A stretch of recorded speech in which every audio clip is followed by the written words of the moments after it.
오소서 성령님. 무더웠던 여름이 점차 지나가고 아침에는 제법 선선한 바람이 불기도 하고 라디오에서는 비발디의 사계 중 가을이 자주 나오고 있습니다. 이스라엘은 무더운 나라이기 때문에 성경에서 뜨거움이라는 주제는 고통과 연관될 때가 많고요. 이에 비해 시원한 물이 구원의 상징으로 묘사될 때가 많습니다. 오늘 제1독서에서 이사야 예언자는 광야에서는 물이 터져나오고 사막에서는 냇물이 흐르리라. 뜨겁게 타오르던 땅은 늪이 되고 바싹 마른 땅은 샘터가 되리라고 예언하는데요.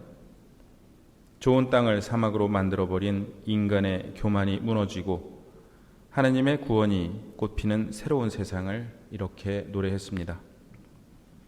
이사야는 이스라엘 백성이 바빌론 유배에서 돌아오는 광경을 예언하고 있는데요.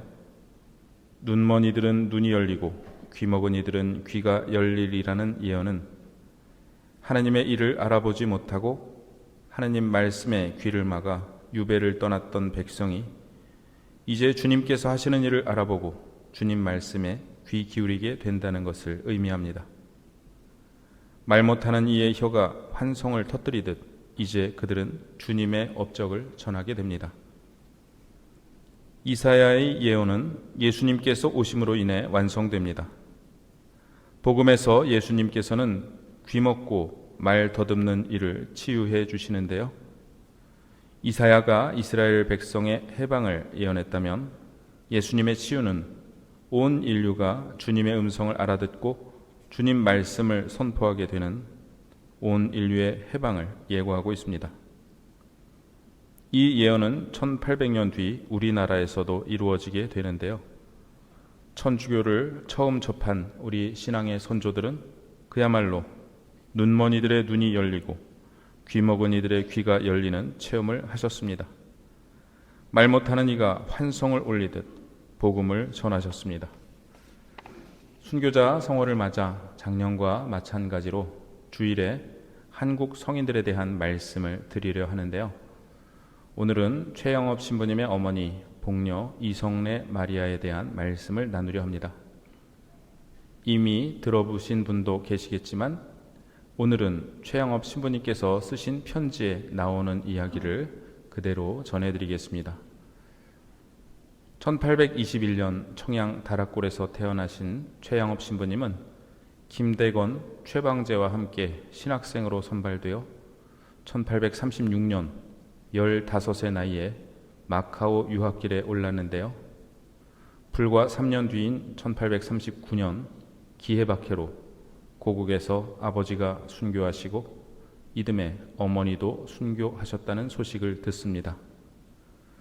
그로부터 10년 뒤 사제품을 받고 조선에 들어온 최영업 신부님은 사목활동 틈틈이 스승 신부님들에게 라틴어로 편지를 써서 조선 교회의 일들을 알리셨습니다. 남아있는 18통의 편지 중 8번째 편지가 가장 긴데요. 왜냐하면 여기에서 당신 부모님의 순교 이야기를 전하고 있기 때문입니다.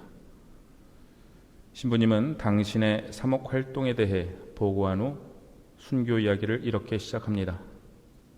이 삼천리 강토를 아름답게 꾸민 수많은 순교의 꽃 중에서 어느 꽃다발을 먼저 신부님께 보내드릴까요? 자식된 도리로 보나 신부님의 관심사로 보나 저희 부모님에 대하여 우선 말씀드리는 것이 당연한 줄로 압니다. 최영업 신부님의 부모님 최경환 프란치스코 성인과 복녀 이성래 마리아는 6 아들을 두었고 그중 마지인 최영업 토마스를 신학생으로 봉헌했습니다. 부모님은 박해를 피해 고향과 재산을 버리고 가난과 굶주림 가운데 산속으로 방황하기를 몇 년간 거듭하면서도 불평하지 않았습니다. 어린 자식들이 굶주림에 지쳐 칭얼거리면 이성래 마리아는 예수님과 성모님, 성요셉이 이집트로 피난 가시던 이야기와 십자가를 지고 골고타를 오르시는 예수님의 이야기를 들려주면서 자식들에게 인내심과 참을성을 키워주었습니다. 1839년 기해박해가 일어나자 최경환 프란치스코는 마을 사람들을 권고하여 의연금을 거두고 그들과 함께 50리 떨어진 한양으로 올라가 순교자의 시신을 찾아 매장해 주었습니다. 집으로 돌아온 프란치스코는 자기 마을 신자들에게도 순교를 준비시킬 때가 되었다고 판단하여 날마다 신자들을 모아놓고 열성적인 말로 격려하면서 용감히 순교하도록 용기를 북돋아 주었습니다. 어느 날 날이 밝기 훨씬 전에 포졸들이 문 밖에 와서 주인을 찾자 프란치스코는 때가 왔음을 알고 그들을 극진히 대접하였습니다. 이성례 마리아는 아침밥을 지어 포졸들에게 차려주었고 프란치스코는 장롱에서 옷을 꺼내어 포졸들 한 사람 한 사람에게 다 입혀주었습니다. 아침을 먹은 후 어른부터 아이까지 40명이 넘는 남녀 신자들이 포졸들에 의해 한양으로 압송되었습니다. 때는 7월이라 찜통 같은 무더위가 기승을 부렸습니다. 길을 가는 내내 이 행렬을 보고 악담과 저주를 퍼붓는 사람들이 있는가 하면 불쌍하다고 혀를 차며 한숨 쉬는 사람도 있었습니다. 최양업 신부님의 5 동생도 감옥에 갇혔는데 큰 동생 야고보는 14살이었고 막내 동생은 2살이었습니다. 야고보는 곤장을 맞고 고문을 당하다 정신을 잃고 의식이 없는 가운데 배교하겠다는 말을 하고 풀려났습니다. 40일 동안의 모진 고문 끝에 최경환 프란치스코는 9월 12일 34살의 나이로 감옥에서 세상을 떠났습니다. 한편 2살짜리 막내 아들과 함께 수감되었던 이성례 마리아는 살이 찢어지고 팔다리가 부러지는 고문을 받고 있었습니다. 최양업 신부님의 편지를 직접 인용해 드리겠습니다. 이런 육체적 고문 외에도 가장 큰 마음의 고통은 갓난 아기에 대한 모성애였습니다. 갓난 아기가 젖을 달라고 하는데 젖은 안 나오고 먹을 것을 달라고 하는데 먹일 것이 없어서 아기는 엄마의 눈앞에서 굶어 죽어가고 있었습니다. 남편이 살아있는 동안에는 꿋꿋이 버티었지만 남편이 모진 고문 끝에 죽고 어린 것이 더러운 감방에 축 늘어져 누운 것을 보며 마리아의 마음은 흔들리기 시작했습니다.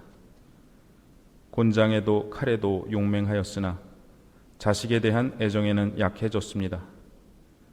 그리하여 살덩이와 핏덩어리들이 더럽게 흩어져 있는 감옥에서 마리아는 마음과는 달리 거짓말로 배교한다고 한마디 함으로써 현세적 영신적 구원을 함께 도모해야겠다는 생각이 들었습니다. 결국 배교하는 말을 하고 감옥에서 풀려났습니다. 그러나 하느님은 인자하심으로 당신 여종의 나약함을 다시 구제하시는 은혜를 주셨습니다. 마리아가 배교하여 풀려나 집에 가 있는 동안에 맏아들 최 토마스가 마카오에 보내져 라틴어 공부를 하고 있다는 사실이 탄로난 것입니다. 이 때문에 마리아는 상급 재판소인 형조로 이송되었습니다. 거기에 갇혀있던 신자들이 마리아에게 배교를 취소하고 영광스럽게 순교하도록 권고했습니다. 이 말에 감동되어 마리아는 자기 잘못을 진심으로 뉘우치고 재판관 앞에서 자기의 배교를 용감히 취소하였습니다. 여기서 마리아는 자기의 아기가 기아와 비참으로 말미암아 눈앞에서 죽는 끔찍한 모습을 목격했습니다. 마리아는 형조에서 3차례의 고문을 당한 후 사형 선고를 받았습니다. 사형 당할 날이 가까워오자 야고보를 불러 마지막 훈계를 하였습니다. 하느님의 계명을 부지런히 지키고 형제들 간에 서로 화목하고 사랑하도록 타일렀습니다. 마리아는 야고보에게 형장에 따라오지 말도록 명했습니다.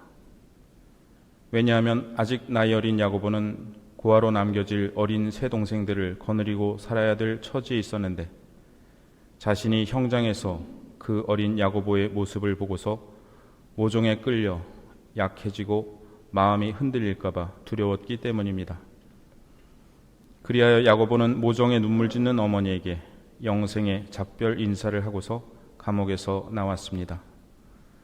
야고보는 감옥의 사람들에게 마지막 순간까지 어머니를 조심스럽게 지켜줄 것을 부탁했습니다.